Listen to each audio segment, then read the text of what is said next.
नमस्कार, आप देख रहे हैं सान्या प्लस न्यूज और मैं हूं आपके साथ सानिया सा। बुलेटिन की शुरुआत करेंगे उससे पहले एक नजर आज की हेडलाइंस पर। रांची में शिक्षक दिवस पर आयोजित विशेष सत्र बना रहस्य। सीएम ने विपक्ष पर साधा निशाना, विपक्ष को बाहर धकेलने की कही बात। रांची में सियासी उहापोह की लगातार बन रही स्थिति। झुमामू कांग्रेस के विधायक लौटे रांची, कल विधानसभा सत्र में लेंगे हिस्सा। रांची के केंद्रीय कार्यालय में प्रेस कॉन्फ्रेंस का आयोजन। सुप्रियो भट्टाचार्य ने बीजेपी पर साधा निशाना, कहा निशिकांत दुबे उड़ा रहे कानून की धज्जियां। पाकुड़ में सहायों ने दी मानदेय की मांग, प्रोत्साहन राशि के स्थान पर मांगा मानदेय, हर महीने 18,000 रुपये और दुर्घटना बीमा की मांग। और जामताड़ा में आजसू पार्टी ने निकाली आक्रोश रैली, सरकार के खिलाफ जमकर की गई नारेबाजी, आरोपियों को जल्द फांसी दिलाने की मांग। तो चलिए बढ़ते खबरों की ओर। कल शिक्षक दिवस पर आयोजित किए जा रहे झारखंड विधानसभा के विशेष सत्र पर रहस्य बना हुआ है। सरकार इस पर पत्ते नहीं खोल रही है। गठबंधन दल के विधायक और मंत्री भी तस्वीर साफ करने से परहेज कर रहे हैं। इससे अटकलों का बाजार गर्म है। लोग तमाम तरह के अनुमान लगा रहे हैं, लेकिन फिर पुष्टि के अभाव में राजनीति पंडितों के एक सीमाकरण के सापेक्ष दूसरा समीकरण पेश कर दिया जा रहा है। इससे लोगों के मन में तमाम तरह की शंकाएं और संभावनाएं उमड़ रही है और हर दिमाग में यही सवाल है कि क्या होगा झारखंड विधानसभा के विशेष सत्र में। इस बीच आज सीएम हेमंत सोरेन मीडिया कर्मियों से मिले और सीएम ने विपक्ष पर हमला बोलते हुए कहा कि विपक्ष को मेरे खिलाफ जितने षड्यंत्र रचने हैं रच ले, सारे षड्यंत्र को विफल कर विपक्ष को बाहर धकेलूंगा। उन्होंने कहा राज्य में लाखों लोग अनुबंध में कार्यरत हैं, सरकार की चिंता सभी कर्मियों के प्रति है। वहीं हेमंत ने कहा है कि उनके खिलाफ विपक्ष द्वारा लगातार षड्यंत्रकारी जाल बुना जा रहा है।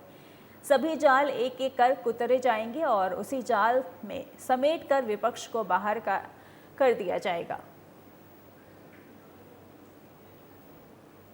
बहुमत हासिल करने के लिए विपक्ष के लोग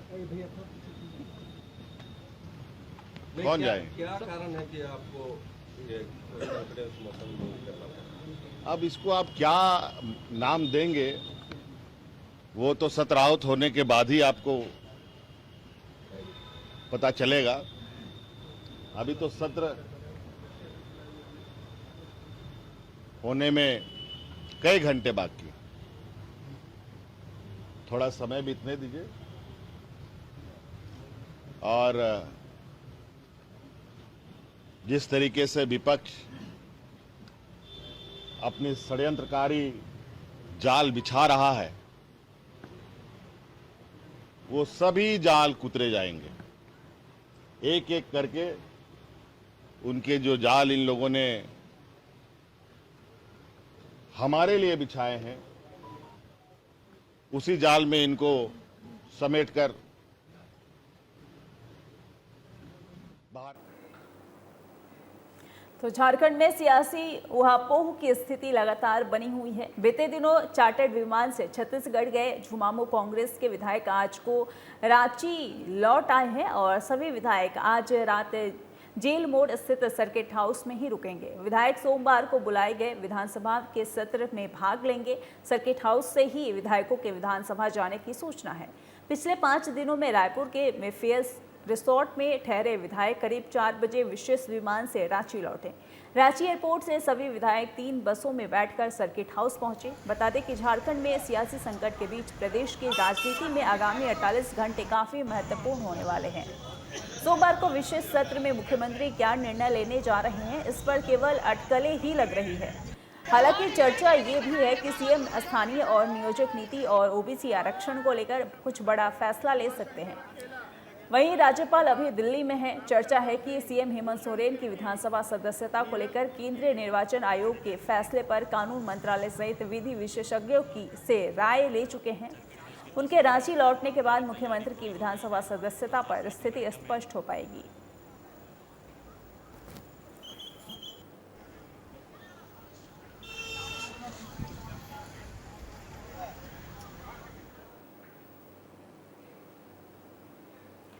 तो रुक करेंगे अगली खबर का। जेएमएम के बरियातू स्थित केंद्रीय कार्यालय में प्रेस कॉन्फ्रेंस का आयोजन किया गया। प्रेस कॉन्फ्रेंस में मीडिया को संबोधित करते हुए पार्टी के केंद्रीय महासचिव सुप्रियो भट्टाचार्य ने सांसद निशिकांत दुबे को कटघरे में खड़ा करते हुए कहा है कि निशिकांत दुबे कानून की धज्जियां उड़ा रहे हैं, साथ ही उदंड राजनीति कर रहे हैं। सांसद है तो क्या एटीसी पर कब्जा कर लेंगे? साथ ही सुप्रियो भट्टाचार्य ने बीजेपी के प्रदेश अध्यक्ष दीपक प्रकाश से भी सवाल किए हैं और पूछा कि क्या मनोज तिवारी और कपिल मिश्रा के आने की जानकारी पहले से थी। ऐसे ही और कई बातों को लेकर बीजेपी पर जमकर निशाना साधते हुए सुप्रियो भट्टाचार्य ने कई और बातें कही। सबसे महत्वपूर्ण स्थान होता है एयरपोर्ट के संचालन में, क्योंकि विमान तो हवा में रहता है, उसको दिशा एटीसी ही बताती है। वैसे जगह पर अनाधिकृत तौर पर सांसद घुस जाते हैं अपने सगे संबंधियों को लेकर। हम लोग जानते हैं देवघर का जो एयरपोर्ट है, उससे जो पानागढ़ में एयरफोर्स स्टेशन है वो बहुत दूर नहीं है। और जो मुझे जानकारी मिली कि पानागढ़ एयरफोर्स स्टेशन से जब भी सेना की जो फ्लाइट से, जो जेट से युद्धक विमान है, वो जब रिहर्सल करते हैं तो देवघर के ऊपर से ही फ्लाई करते हैं। और ये दिन और रात कभी भी होता है। वैसे सेंसिटिव एरिया में आप सांसद हैं तो एटीसी पर कब्जा कर लेते हैं। और यहां रुकेंगे एक छोटे से ब्रेक के लिए।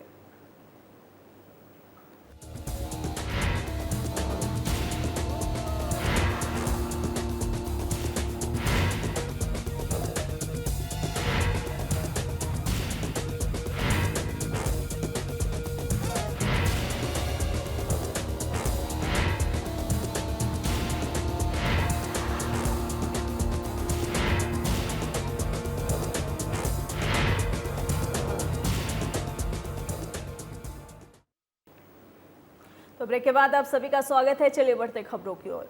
राज्य में राजनीतिक उहापोह के बीच बीजेपी विधायक दल की बैठक चल रही है और बैठक में प्रदेश अध्यक्ष दीपक प्रकाश, विधायक दल के नेता बाबूलाल मरांडी, संगठन मंत्री कर्मवीर सिंह और सभी विधायक शामिल हो रहे हैं। जानकारी के अनुसार बैठक के बाद 5 सितंबर को विधानसभा के विशेष सत्र को लेकर पार्टी की क्या रणनीति, उस पर बात चल रही है।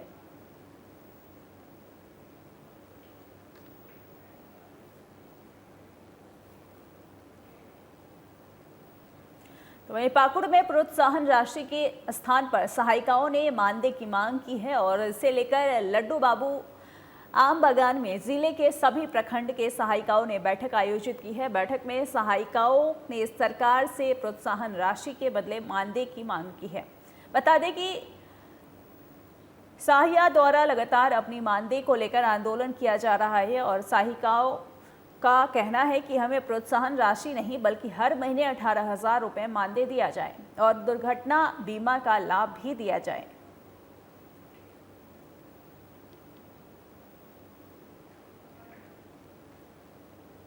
जिला स्तरीय बैठक हो रहा है।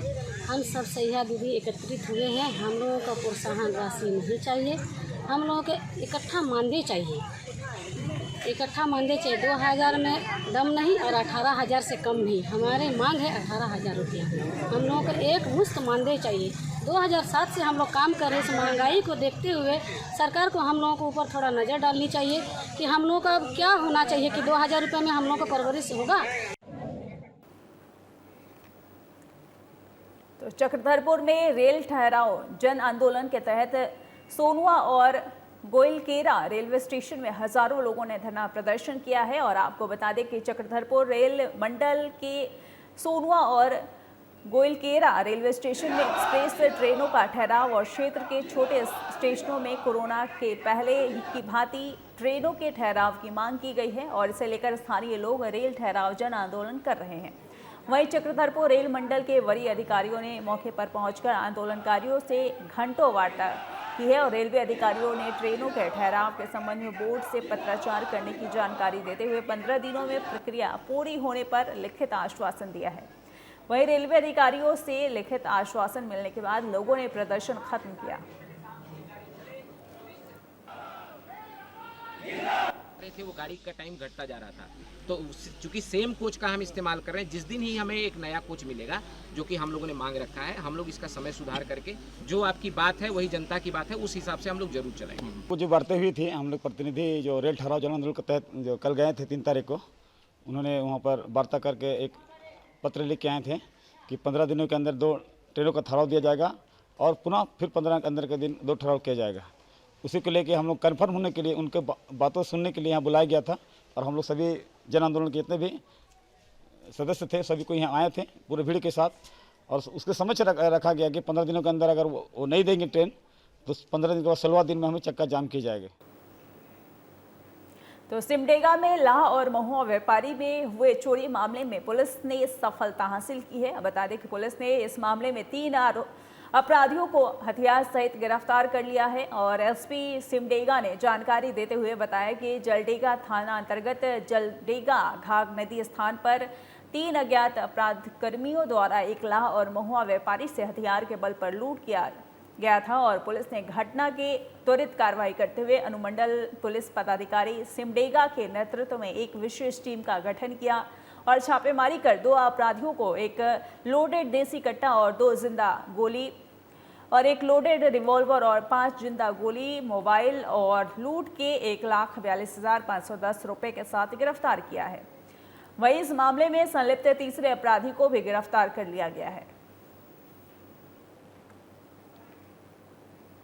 जलडेगा थाना अंतर्गत कल दिनांक 3/9/2022 को एक लूट की घटना कारित की गई थी, जिसमें एक व्यापारी से 3 अज्ञात अपराधकर्मियों द्वारा हथियार के बल पर करीब 1.5 लाख रुपए की लूट की गई थी। इस संबंध में तुरंत प्राथमिकी दर्ज की गई और अनुमंडल पुलिस पदाधिकारी के नेतृत्व में एक स्पेशल इन्वेस्टिगेशन टीम का गठन किया गया, जिसके द्वारा अनुसंधान के क्रम में 3 अपराधियों को गिरफ्तार किया गया। इन तीनों का नाम है दिलबर प्रधान, विक्की राय और थॉमस लुगू। और यहाँ रुकेंगे एक छोटे से ब्रेक के लिए।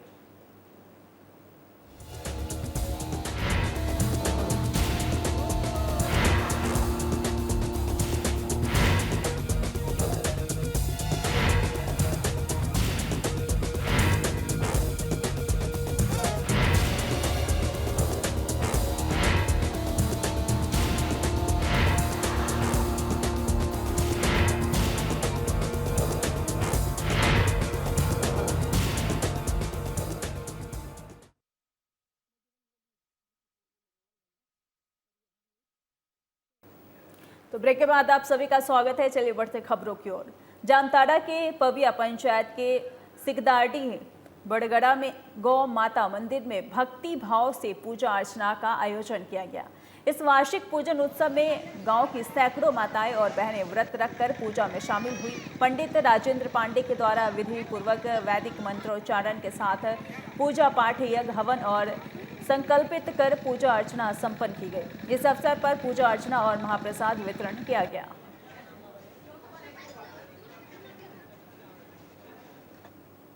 2017 में एक बहुत बड़ा दुर्भाग्यपूर्ण घटना यहाँ पर घटा था। प्राकृतिक आपदा था। प्राकृतिक बिजली गिरने से सैकड़ों गाय की मृत्यु हो गई थी, जिस पर ये जो है यहाँ पर एक मंदिर बना है और राधा अष्टमी का दिन था। तो इसी राधा अष्टमी के दिन पर 2018 से भव्य आयोजन होता है, मेला का आयोजन और यहाँ पूजा पाठ का आयोजन, खिचड़ी महाप्रसाद का आयोजन, और इसी के क्रम में ये कार्यक्रम चल रहा है और आगे भी ये कार्यक्रम चलेगा।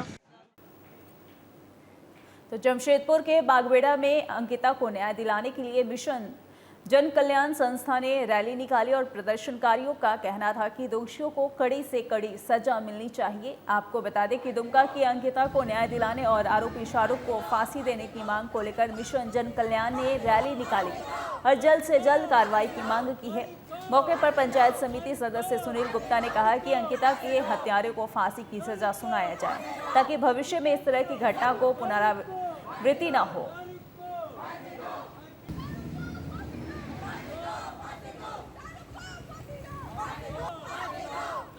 घटना घटी है पिताजी के साथ में तो शाहरुख जो घटना हुआ ना उसके हम लोग निकले हैं सजा दिलाने के लिए। हम चाह रहे कि शाहरुख है उसको फांसी मिलना चाहिए। मिशन जन कल्याण के तत्वाधान आज हम लोग अंकिता सिंह को न्याय दिलाने के लिए पूरे सड़क पर उतरे हैं। बागबेड़ा कॉलोनी गुरुद्वारा से एक रैली के रूप में निकले हुए जहां टाटा नगर स्टेशन गोलचक्कर पर समाप्त करेंगे। हम लोगों का मांग है कि अंकिता के हत्यारा शाहरुख को फास्ट ट्रैक में जल्द से जल्द उसको फांसी की सजा मिले। तो अंकिता के दोषी को फांसी और ऐसे मामले में पूरे भारतवर्ष में एक समान कठोर कानून बनाने की मांग को लेकर सत्य सनातन संस्था ने पाकुड़ में रैली निकाली है और सत्य सनातन संस्था के आह्वान पर इस रैली में शामिल होकर विभिन्न हिंदू संगठनों ने आक्रोश रैली सह विराट विरोध प्रदर्शन किया है, जिसका नेतृत्व संस्था के अध्यक्ष रंजीत कुमार चौबे ने किया है। यह रैली शहर के रथमैला मैदान से निकलकर इंदिरा चौक, बिरसा चौक, अंबेडकर चौक, हरिन चौक होते हुए राहुल चौक, गांधी चौक पहुंची है, जहां रैली सभा में तब्दील हो गई है। गांधी चौक में हत्या आरोपित शाहरुख हुसैन नईम उर्फ छोटू और डीएसपी नूर मुस्तफ़ा का पुतला दहन किया गया। मौके पर रंजीत कुमार चौबे ने कहा कि अंकिता की हत्या की घटना का जितना निंदा की जाए कम है। इस घटना को लेकर पूरे राज्य भर में ही नहीं पूरे भारत देश में लोग दुखी है। हम घटना में संलिप्त अपराधियों को फांसी की सजा की मांग करते हैं ताकि ऐसी घटना दोबारा न हो।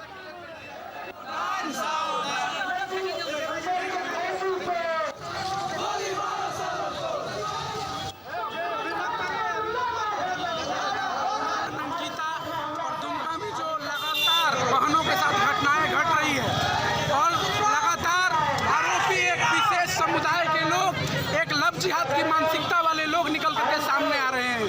शासन प्रशासन में बैठे लोगों का भी उनके प्रति लगाव और झुकाव साफ तौर पर दिखता है कि किस प्रकार से एक शाहरुख को अभिषेक साबित कर दिया जाता है। इसके विरोध में हम अपने न्याय की मांग को लेकर के आज जन आक्रोश रैली निकला है।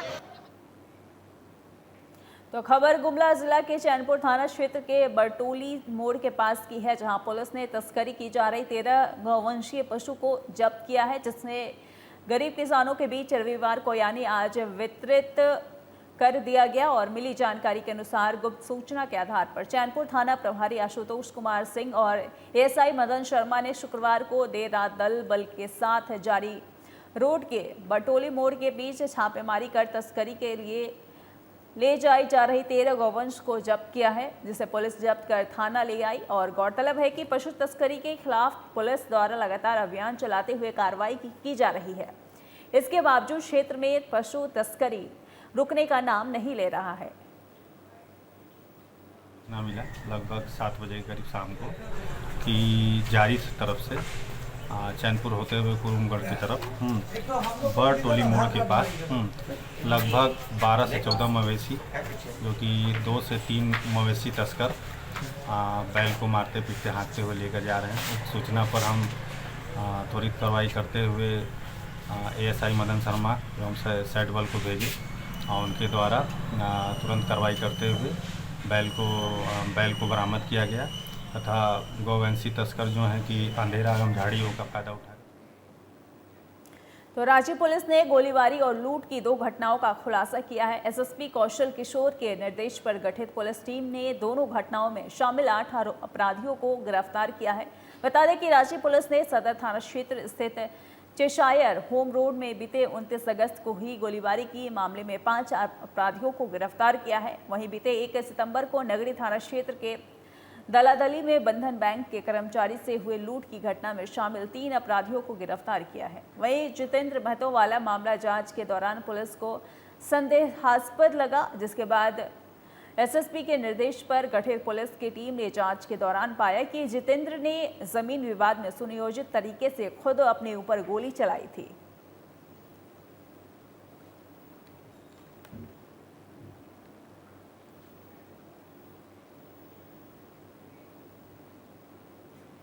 वहीं देवघर के नंदन पहाड़ तालाब में 28 वर्षीय युवक का शव तैरती हुई बरामद की गई। युवक की पहचान सिंघवा निवासी अंशु गुप्ता के रूप में की गई है। परिजनों ने बताया कि अंशु गुप्ता सुबह अपने घर से निकला था। वह प्राइवेट ट्यूशन देने का काम करता था। परिजनों को आशंका है कि मृतक के साथ कुछ अनहोनी घटना हुई थी।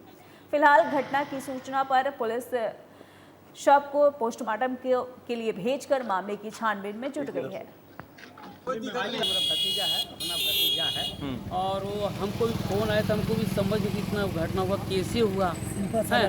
एकदम सिंपल सीधा है, विकलांग टाइप का भी था, वो शरीर से भी लाचार था। अभी किस स्थिति में पाया गया? अभी मृत्यु अवस्था में पानी में डूबा हुआ। अच्छा। तो वहाँ से निकाला गया। अच्छा। निकाला गया तो देखा तो मृत्यु है। अच्छा, क्या नाम था उनका? अंशु है। अंशु।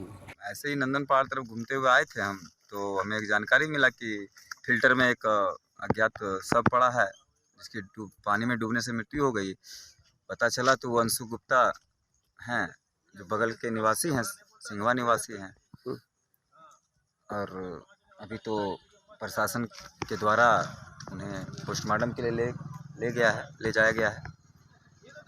इतना ही जानकारी है अभी हमारे पास।